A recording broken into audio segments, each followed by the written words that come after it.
introduce you to a person who is, and I have to write these down so I don't forget all this, but who's a vegetarian.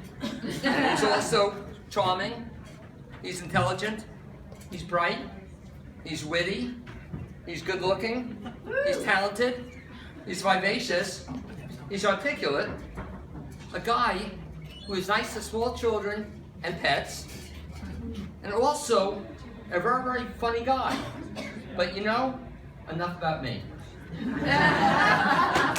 It's now my pleasure to introduce you to my good friend, Bill Lewis, who's making his sit-down comedy cabaret debut. So let's hear it for Bill Lewis.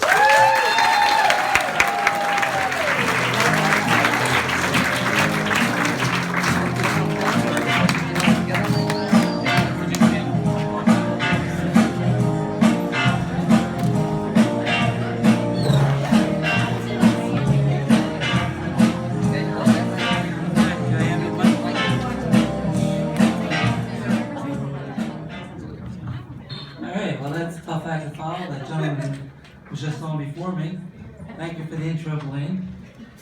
Your mom was really a nun? Really? I guess you could say your dad didn't get none.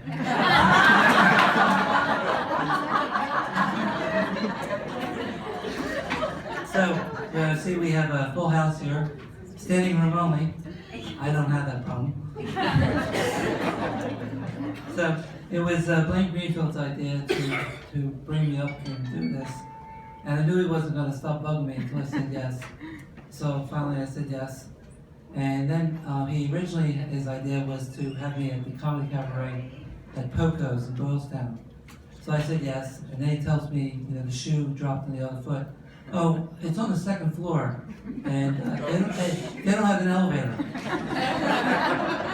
Thanks, Blaine. Yeah, do you think you can go in your manual wheelchair and we can have a couple of guys lift you up the stairs? I said, how many stairs? Oh, it's a full flight, 12, 15, and they're narrow as hell. I'm like, I said, I'll pass. And then me and my big mouth, I said, they have another comedy cabaret, and it's flat, and it's in the Northeast. I'm like, what the hell was I thinking, saying that to him? So then he contacted the owner, and he made all the arrangements, and then here I am. So,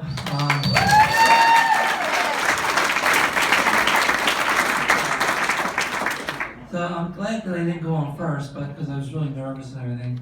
But one of the advantages of going on first is that you get to get it over with. But one of the disadvantages of going first is that I'm a lot funnier when you guys are drunk. So drink up, and I'll wait.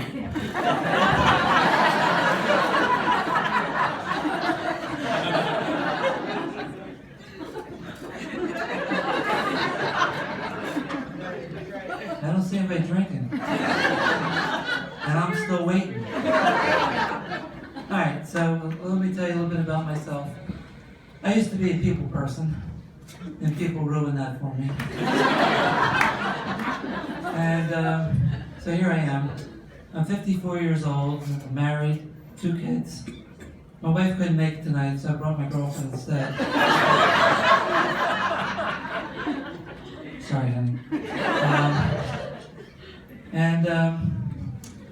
Let's see, what can I tell you about? Oh, my wife and I, we don't agree on anything. From the time that we first started dating until now. When we were first, planning our wedding ceremony, we couldn't agree on the song that we wanted for our wedding song.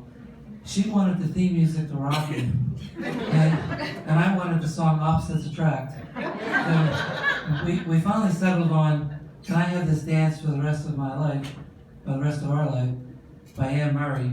Now, who knew? I haven't danced in a while. But my wife, she's a keeper. We've been married for 25 years.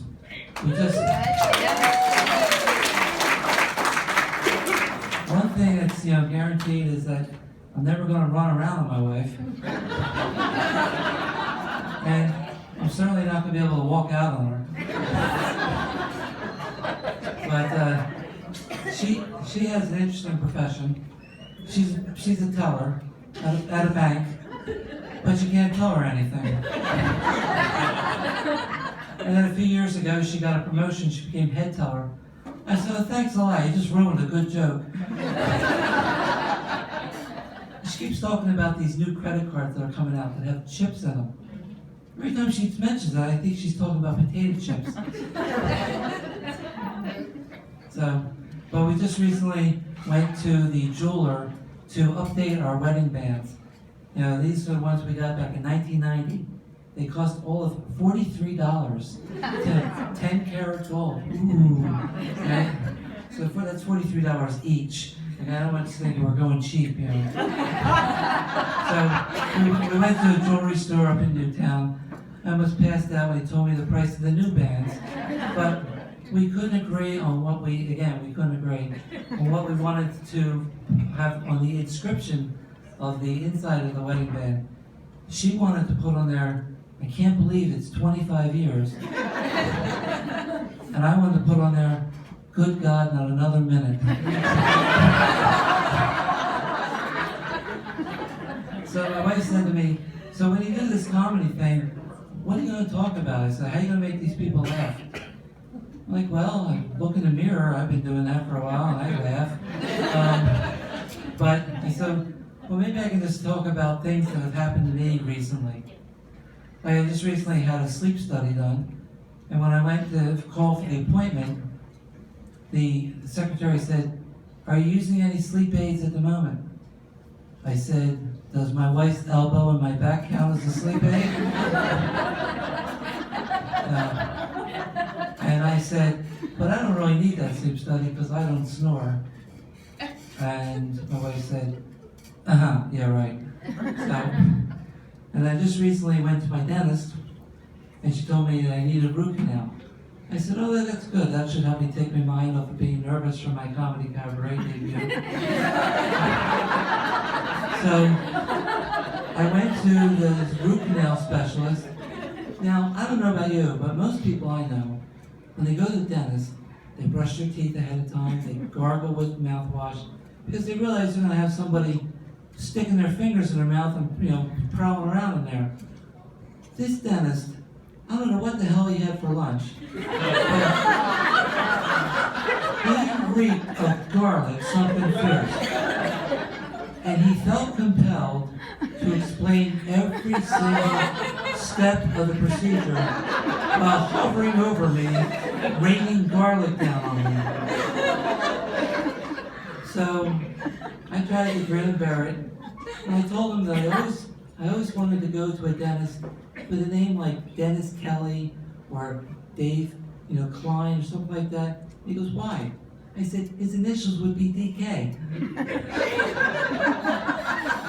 And he smiled, and so then he said, well, I'm going to be giving you a needle, and it's to numb the pain a little bit. I said, I remember seeing that movie, Numb and Number.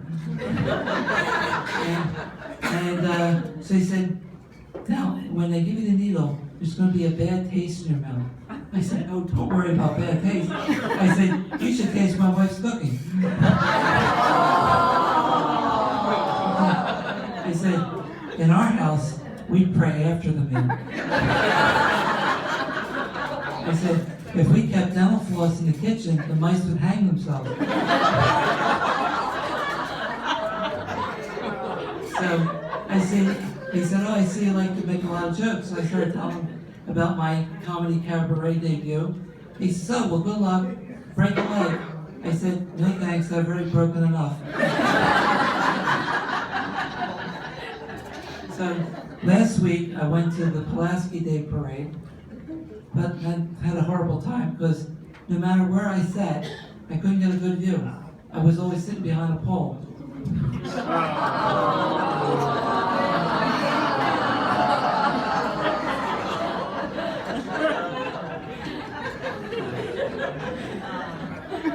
That's again. My favorite joke is, why don't you ever want to go to a hockey game in Poland? Because you're always sitting behind a pole, right? I'm sorry for busting on my wife so much. I never knew the true meaning of happiness until I got married. Of course, by then it was too late. I already had said I do.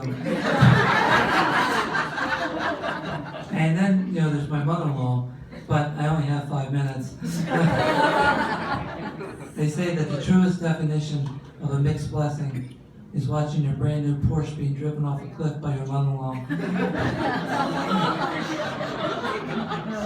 So, I see people writing that down.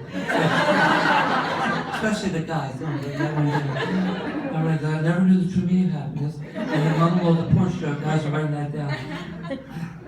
So, anyway, so what else is going on? Oh, the Pope here a few weeks ago? Yeah. Not many people know this, but I had a secret meeting with the Pope. And we hugged, and he prayed with me, and he said for me to stay strong. And he said that he supported the rights of people with spinal cord injuries. But then he told me, he said, listen, he said, if it's okay with you, just keep this meeting private until after I leave the country. Because we don't want, the whole focus of his visit to the United States to be all about Bill Lois. And so I agree.